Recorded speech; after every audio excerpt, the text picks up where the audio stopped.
Hello guys, after the break. The last lecture in our track design will be covered by Ricardo Brito from Fruiteries, and he will be talking about different roles of designers. Ricardo Brito.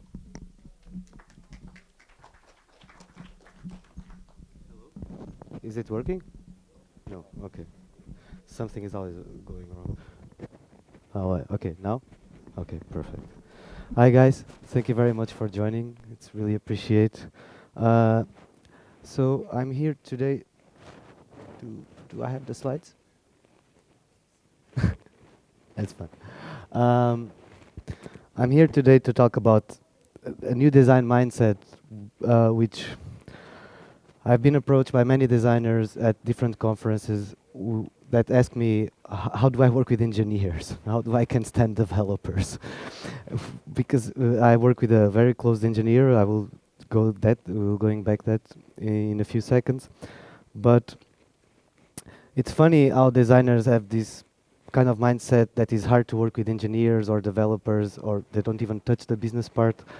And I hope with my talk today, I will bring engineers into the mind of a designer, and also bring the designers out of the comfort zone that normally sometimes we stand. So about me, I'm a Portuguese designer. I'm a service and UX designer working for Futurize. So Futurize is a digital agency spread around Europe, and we basically work together, developers, designers, and business developers. I will explain a bit better in a second. Together with my favorite engineer, we have this podcast called the Thinkcast, where we interview people from the IoT world, people that work generally for the internet, let's put it like that, where we grab a beer, put the recorder on, and speak about tech. And I'm one of the creators of the IoT service kit. So, a bit about Futurize. We are a digital agency, and we are tech on the three fronts, so from business development, service and UX design, and software crafting. And we are spread around a couple of cities in Europe, and I come from the Berlin office, which is quite an inspiring city, I must say. So I want to put things a bit in perspective, like the story of the internet. So from the first email sent in 71 until now, like you can control your smart home from your smartphone, it's been quite a ride. It's quite a fast one. The evolution of technology allowed that many services developed at the speed of light like never before. So here we have a framework that normally trend forecasters and futurologists use, which puts in perspective the different phases of the internet. So we have the web of content, the web of communication, web of context, and right now we are on the web of things. The next one will be the web of thoughts. So the web of content is basically where you are on the one end of the spectrum, like radio, TVs. Yeah, okay, email changed a bit. You can ping pong, you can communicate both ways. So this is a screenshot from the first email sent. Compared to now, looks pretty prehistorical. The web of communication, when all of these kind of IRC and direct message starting to appear, and people start to feel empowered, they start to feel like connecting with everybody in the world. They can speak might be in Portugal, and I can speak with somebody in China. This starts to bring a more social aspect to the internet and a more connected world, let's say. So the web of context, we can say that started, for example, with things like Second Life, or with the immersion that you have an identity in a virtual world. Let's think about gaming. I don't know how many of you played. How was that famous game RPG that everybody plays? Magic.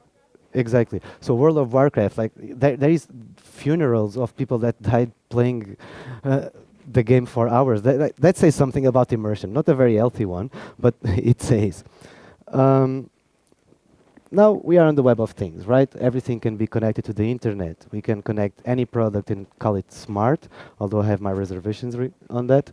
And yeah, here we have Nest that you can control your house, you can control and integrate many systems that adapt to your life, and is connected to many other data sources. The next one, I hope we get in a very healthy path there, not at Lucy style, but this is where we enhance our bodies with telepathy, or where we can become cyborgs. We are already halfway there. That will be the next step in the history of the internet. So let's go to the basics.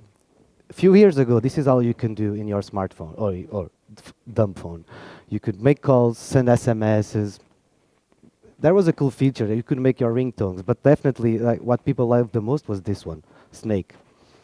So, but it was a very dumb phone, right? So nowadays you have smartphones that are basically connected to everything, from your car to your coffee machine to your sex toys, you name it. Anything can be connected to your smartphone through the internet. So we are seeing that the next generation of services, and if you look, for example, Disney Magic Wristband and some other projects, the disconnected services are becoming emotional, are affecting our lives in deep ways. Let's say, I don't know how many of you have Fitbit, but the ones who have, probably they feel guilty when they don't do the exercise and your Fitbit knows. That's already an emotional change that you have there. They are becoming definitely more physical, so you can connect products, you can interact with real life stuff, right? It's right in front of you, you can touch it. And yeah, finally they are becoming wireless. Still, I would love to have a more Tesla approach and no cables at all, but yeah, we are heading there. So the internet has changed, and the way we work for digital service nowadays have also changed, and is constantly changing. There are books, there are rules, but we all know on the daily life that some of things can be applied, some don't. So we are constantly adapting our processes. With that, designer's role is changing. I will not say dramatically, but it is changing quite fast. We are designing for the digital transformation. We actually are helping businesses, are creating new tools, new apps, new services that are transforming society in a very deep level. And we are not pushing pixels anymore. We are not the guys that beautify me this, finally. But yeah, we are not, but sometimes you also feel trapped in that position.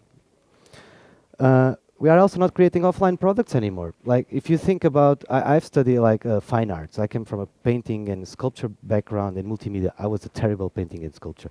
But the guys who come, for example, the designers that come from a physical background, that design chairs, that design like equipment, now they have a challenge of becoming like, okay, now I have a smart chair. It's not the same mindset. You can still design the chair, but now you have this digital layer. Or on the opposite side, the guys who come from the digital side, and now there is objects that you need to interact with them and put, so there is a physical layer on top of the digital. It's quite challenging. So globally, as designers, no matter what your platform is, we are creating a new breed of experiences, and we are creating new ways of people to communicate, to interact with the world around them. And we are doing that for a completely new breed of media. Like, you have gesture control, you have VR, augmented reality, all of these buzzwords. But these are new media. If you look back when the print, well, for example, if you were a print designer, print is almost dead, and adapting to the digital world is challenging. And I see designers that come from the print background and trying to become a UX with a very print mindset. So we all face challenges when we try to change or to pivot our career or our job. In the end, no matter if you are in a startup, if you are in an agency, you are helping some sort of business to transform. Like, any business nowadays is a software business, so that's our benchmark nowadays, right? No matter if you produce bricks of wood and you just deliver it, you will need to have some sort of digital layer on top of that. And we are helping this transformation. With IoT and all this big discussion of connected devices and networks, we are basically working for an ecosystem. Yeah, companies still fight to have their own piece of the ecosystem, and they close systems and so on, and they have their own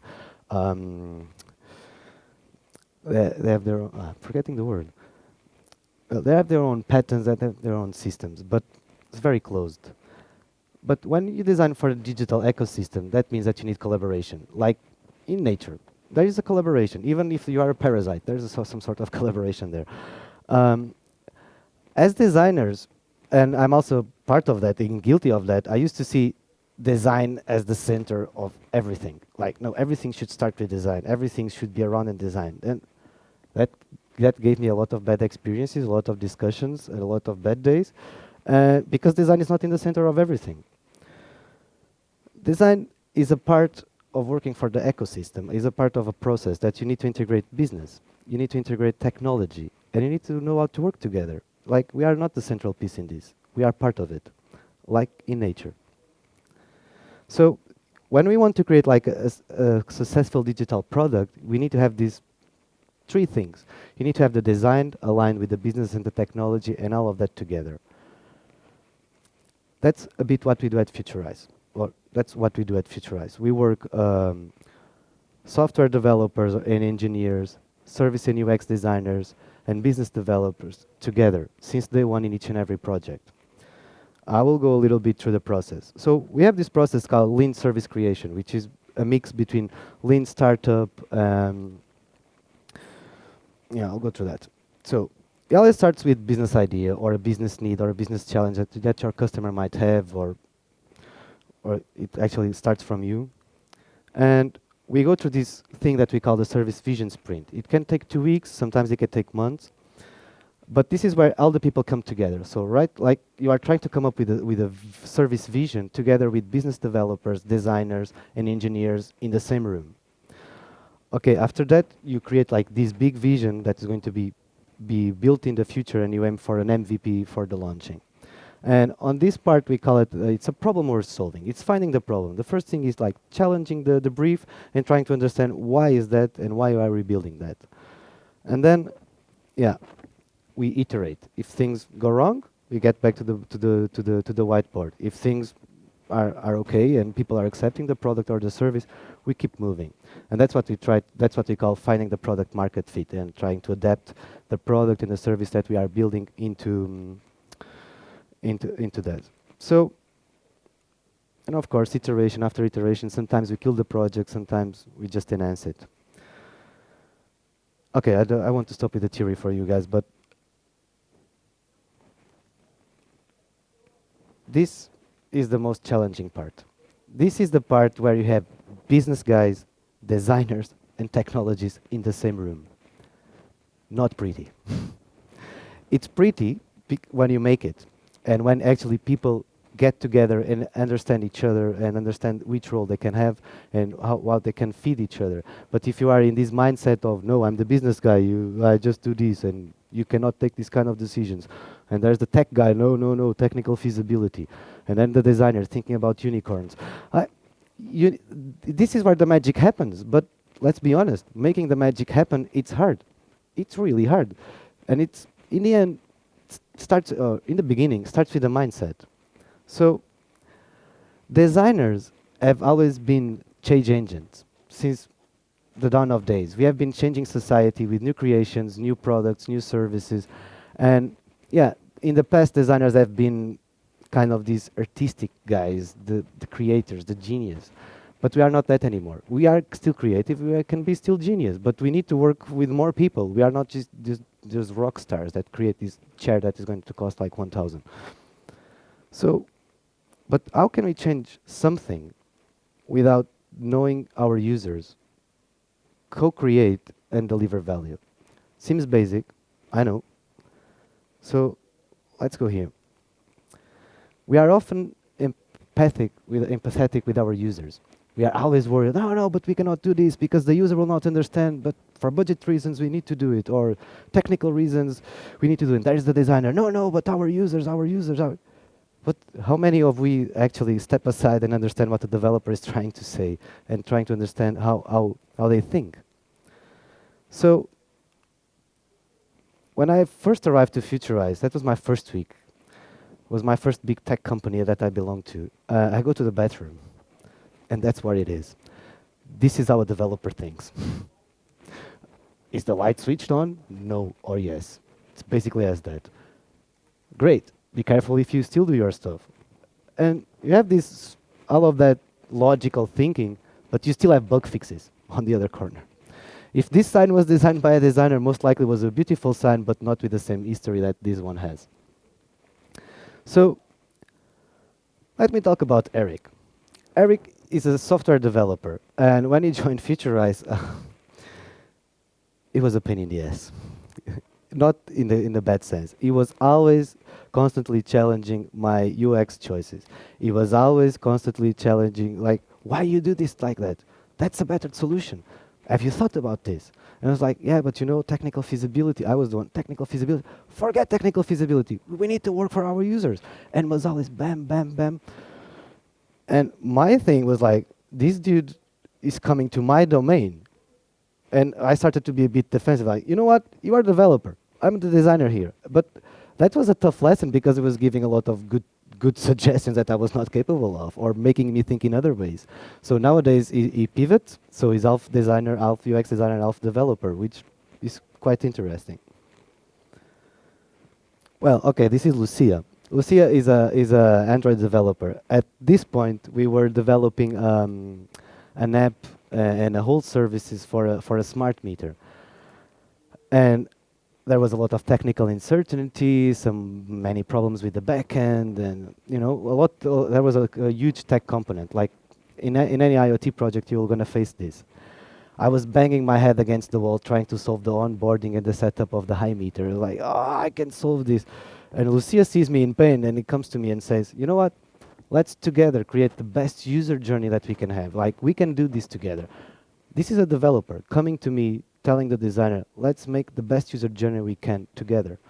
And we sit down and we go through the process together that mostly she led, and try to avoid the pitfalls in the tech that we were facing, but with a very clear design and user-centric mindset, something that I was not very used to see in other tech companies. That's Misha. So Misha is a front-end developer, and we work several times together in many projects. And he was always coming to me with small questions about design and small iterations and so on. But the thing is, he was not asking me, how can we do this? Or how shall we do that? He was coming to me, hey, guy, we have this problem we need to solve. And I thought about this. I have 2 or 3 options. Do you want to check it? And he already designed and mocked it up in HTML and CSS. And I was like, holy moly. So it took the courage to go to the designer, like presenting some UX decisions and some UX solutions, and it is the last guy that says me, we have technical problems. Every time that I'm worried about budgeting or technical problem, is the first one. We can do it. No worries. Design design whatever you need to do. I'm gonna make it. At a certain point, I delegate some tasks to Misha.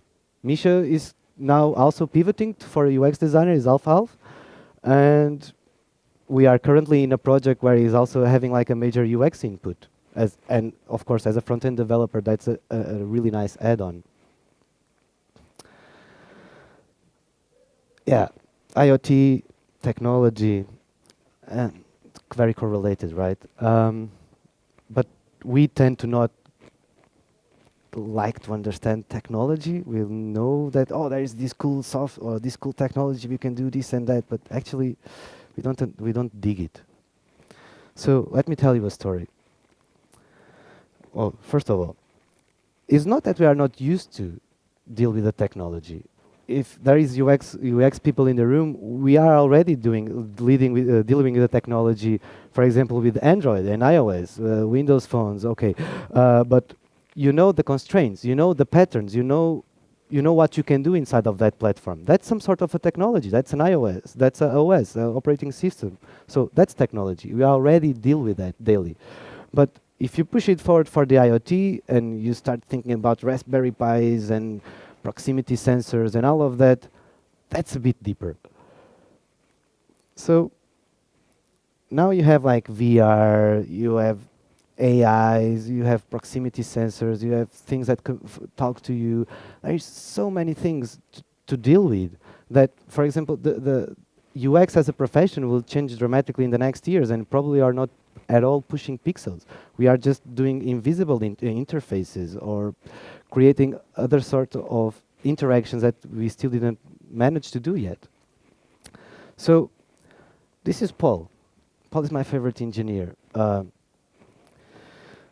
Our first project, it was not pretty.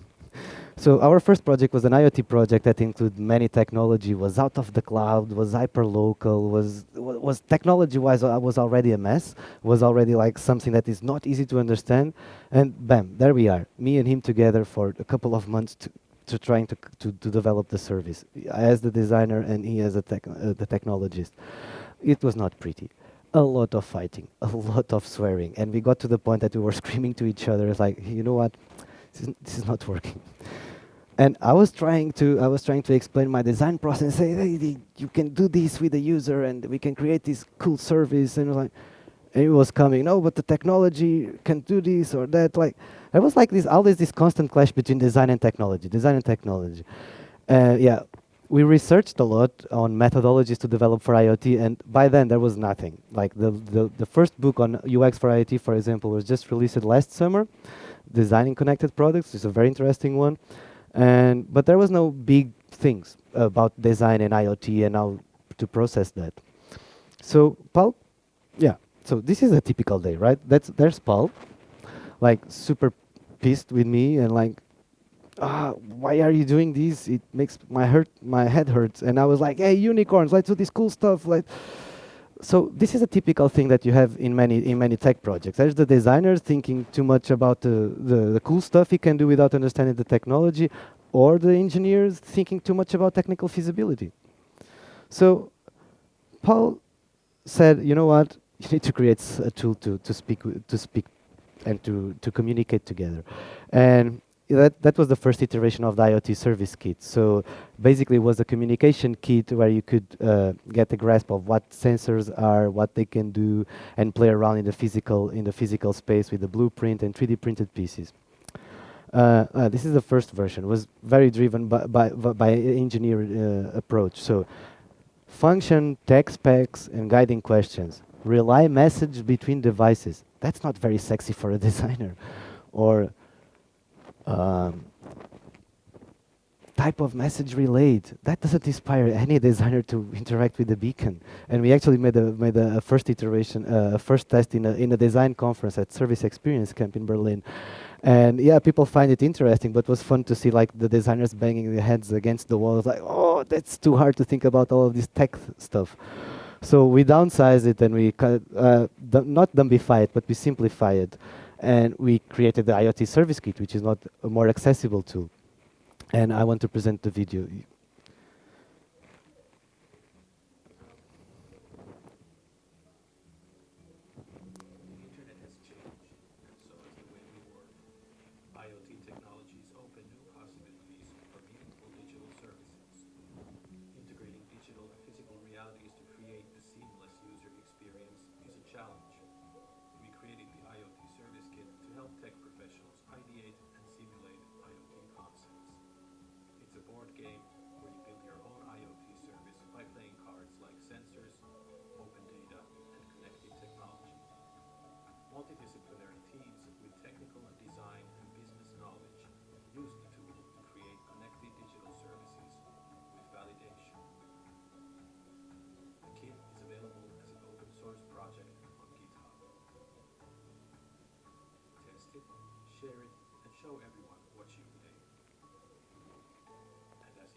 So this started as a tool just to solve our relationship problems. We are actually almost married at this point. But it turned out to be something that is valuable for other people. So since then, we have this dynamic duo of collaboration between designer and engineer, and I'm bringing Paul to any design conference I can, and like designers like, what, there's an engineer in the room. So Paul is just right there. So, and we are also doing a workshop tomorrow with the IoT kit. If this thing didn't happen, we probably would not be together and also created such a tool. Yeah, I want to move on to another subject. It's going to be a bit. It's gonna. Yeah, I don't want to get offensive here with the designers, but you know what? Out of the design community, we are also very well known as very whining people, always complaining, like, and especially, oh, the project manager doesn't understand my UX decisions. Oh, the engineer doesn't understand why I want to do this. But many people just whine. And I know in a company, it's hard to change how the company works, but you can do small steps. So that's another story. So this is Magnus. This is a project manager that we have in our from Futurize, and we have it in our projects. It's also taking care of some business aspects of the projects. And as a project manager, you are focused on budgets and timings and efficiency and delivery, which is fine. That's the job. But that actually creates a lot of friction between the design decisions and the actual product that goes out. So at this stage, let's go some user testing together because I need an extra hand. And we did 2 interviews together, and after that, he was by his own. So he grasped it really quickly. After that, there was a change because yeah, this feature might require a little bit more effort, more developer effort. We might need to go around the budget. But in the end, the project manager is also worried about what the user is going to get. It's not just about worry about the budget or worry about the delivery. Actually, he's more worried about the delivery because he wants to deliver something that is meaningful for the users he already met. So this is the kind of small things that you can do in a company without changing it. It's like, okay, I will stop whining, but you need to come with me. And you will deal with the things that I deal daily, and I try to communicate, but nobody understands. Yeah, another cliche about designers. We also are very known for not want to touch money or not trying to make profits. Yeah, service designers are more used to that. Some of UX designers are worried about the business case, but generally speaking, we want to build cool stuff. We want to build cool concepts for our users. But sometimes, especially in an agency environment, you need to think about like what's the use case, what's the business case, what motivates this customer to do this, what's the biggest question? Because even if you are a UI designer, that you need to decide if that color is the right color for the business and for the target audience. That will create profit to the customer. It's not just creating cool stuff. It's also having some sort of a business impact. But we tend to not care too much. Not care too much, but there is some sort of friction there. But in the end, ideas are cheap. Like in this room, we sit down for 10 minutes and we can create cool concepts, and we can create like valuable things that could be built for our users. But if they are not sustainable, if there is no business decision behind, if there is no business perspective, that's what you get. Cool stuff. But there is no sustainability on that. And as I said before, design is part of the process. It's not the central piece. And we need to think about in the sense that we are creating value, we are creating a lot of value, but we are not the only ones. We cannot create value by ourselves. We cannot just dump concepts and expect that that value is delivered. Good written code, that's value. A good business model, that's value. But all of these 3 need to work together. And that's why we need to understand the 3 perspectives. But when you get to designers thinking about business questions, the first question you get is like, okay, do I need to learn Excel now? I hate Excel. I hate spreadsheets, to be honest. And I'm very terrible. I was not very good at math, actually. But it's not that you need to learn about Excel. It's not that you need to plan how to create a business model or to define the whole KPIs and all of that. But you need to have in the back of your mind that your design decision is affecting at different levels the business case that you are exploring and the product that you are creating. So even the position of a button, the colors you choose, if you go down to that level, even that can have a huge impact on the business. I don't want to mention the network, but last year there was a social network, for example, that because of a dark pattern on UX, they were actually having problems. They were actually being sued by the users, which for me was quite new. I never saw that before. And when a company can be sued by bad UX decisions, that translates millions to be paid to users that were affected by that, that was a design responsibility that deeply affect the business of your customer, of your project. So with all of that, the only what I want to say is kind of the future of digital services demands breaking the silos. Like, you need to understand technology, you need to understand business, and you need to work together as one.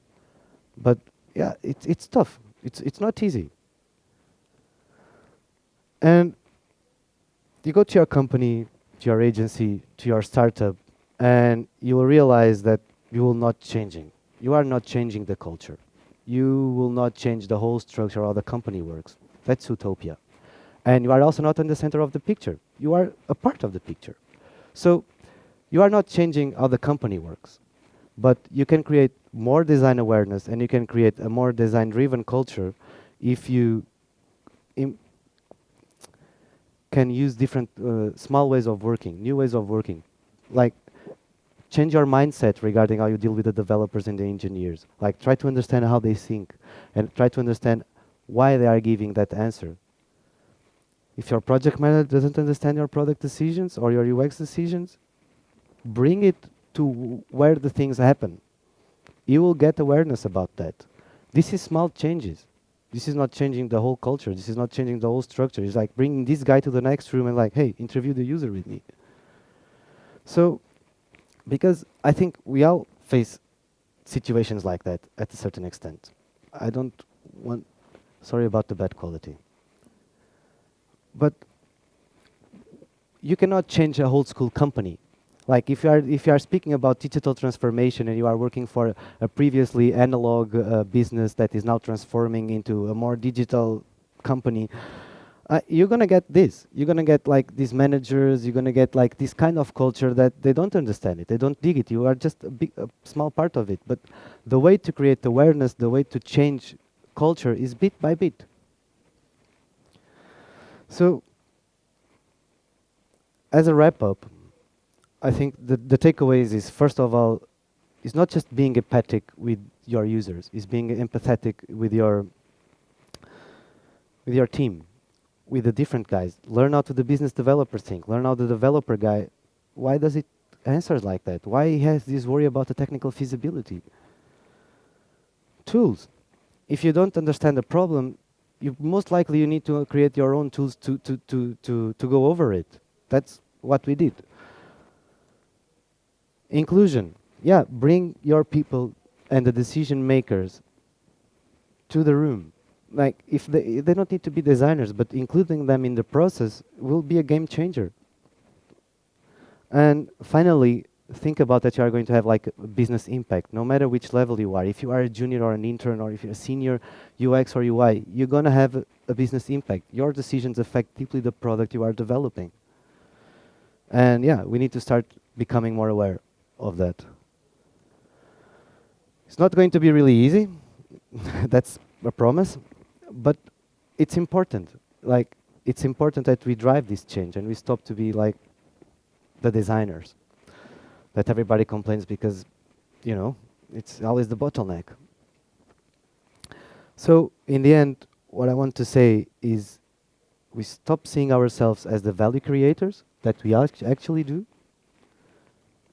and start seeing ourselves as well as the enabler of value creation.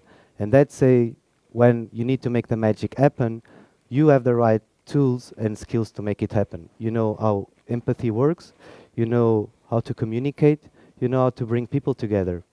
Let's start doing that internally. Thank you.